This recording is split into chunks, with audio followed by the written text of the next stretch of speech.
વાસ કરો બે સેડા નીકળી જાય નાકમાંથી કરતી કઈ નહીં સેડા મારા થોડા નીકળે, જેનો વાક હોય એના નીકળે. હાલો દૂધી લેવી હોય તો બાયું એક લે તો 10 ની એક, બે ભેગી લે તો 20 ની ત્રણ. લે દૂધી વેચવા વાળી આવી આજ તો. દૂધી તો મારે લેવી છે, દૂધી તો મારે લેવી છે. હાલો બેન દૂધી લેવી કેમ દીધી છે દૂધી 10 ની એક અને 20 ની ત્રણ ભેગી લેવી હોય ને તો 20 ની 3 તો વધી પડશે, શું કરું? મારે એક દૂધીમાં ઘટશે ને 3 દૂધીમાં વધશે, શું કરું?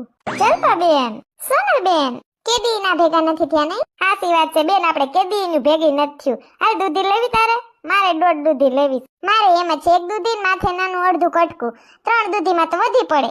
મારે એમ જ છે બેન, આપણે બે થઈને લઈ લે. એ દૂધી વાળા બેન અમને બે ને થઈને 20 રૂપિયા દઈએ, અમે 20 ની 3 દૂધી દઈ દી. એમ અલગ અલગ બાયુને હું નથી દેતી, ઘરની એક જ હોય ને એને જ દઉં. હા તે અમે નવી જૂની માયુની બેનું થાય કા જલપા બેન.